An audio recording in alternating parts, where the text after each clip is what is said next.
అందరికీ నమస్కారం అండి. శ్రీరస్తు క్రియేషన్స్కి మీకు స్వాగతం. ఈరోజు ఈ వీడియోలో మీకు క్రోషెట్లో మెయిన్గా యూజ్ అయ్యే single crochet, half double crochet, double crochet ఈ అన్నిటికి వ్యత్యాసాలు చూపిస్తాను. దానికి ఒక రింగ్ తీసుకున్నాను. రింగ్ తీసుకుని 6 టైమ్స్ థ్రెడ్ లాక్ చేశాను. దానికి 11 నెంబర్ నీడిల్తో వర్క్ చేయడం స్టార్ట్ చేశానండి.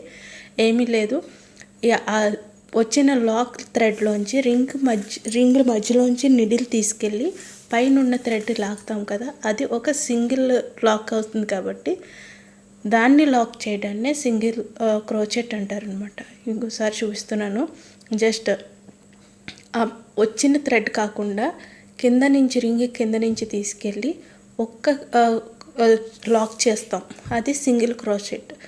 అంటే ఇప్పటికి 2 థ్రెడ్స్ మీకు కనిపిస్తాయి. సో ఇది single crochet. Half double crochet వచ్చేసరికి ఏమీ లేదు, అలా తీసుకెళ్ళి దానికి డబుల్గా వస్తుందన్నమాట థ్రెడ్. అంటే పైన కూడా ఒక రింగ్ చుడతాం. అంటే సింగిల్ థ్రెడ్కి చుట్టకుండా మధ్యలోంచి తీసుకెళ్తాం నెక్కకి.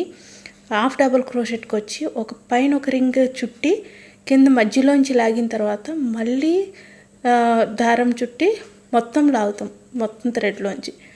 అది హాఫ్ డబుల్ క్రోషెట్. అంటే డబుల్ క్రోషెట్కి వచ్చేసరికి ఇంకో సింగిల్ లాక్ చేశాను, ఎందుకంటే థ్రెడ్ వెడల్పు పెరుగుతుంది కాబట్టి. ఇప్పుడు సేమ్ హాఫ్ డబుల్ క్రోషెట్ లాగే ఒకసారి పైన తిప్పుతాం, కింద నుంచి తీసుకెళ్ళి రెండోసారి లాగిన తర్వాత 2 సార్లుగా లాగుతాం. హాఫ్ డబుల్ క్రోషెట్ అంటే 2 నుంచి ఒకేసారి లాగుతాం. ఇప్పుడు 2 సార్లుగా లాగుతాం కాబట్టి ఇది డబుల్ క్రోషెట్ అవుతుంది. మీకు డిఫరెన్స్ అర్థమవుతుంది అనుకుంటా. ఇలా ఇప్పుడు త్రిబుల్ క్రోషెట్ మీకు చూపిస్తాను. దీనికి ఏమీ లేదు, పైన 2 సార్లు చుట్టి మధ్యలోంచి ఒకసారి లాగేసరికి త్రిబుల్ టైం అవుతుంది కాబట్టి త్రిబుల్ క్రోషెట్ అవుతుంది. ఇది లాక్ చేయటం 3 టైమ్స్ లాక్ చేస్తాం అనమాట. 1, 2 and 3 ఇలా 3 టైమ్స్ చేస్తాం కాబట్టి ఇది త్రిబుల్ క్రోషెట్ అవుతుంది.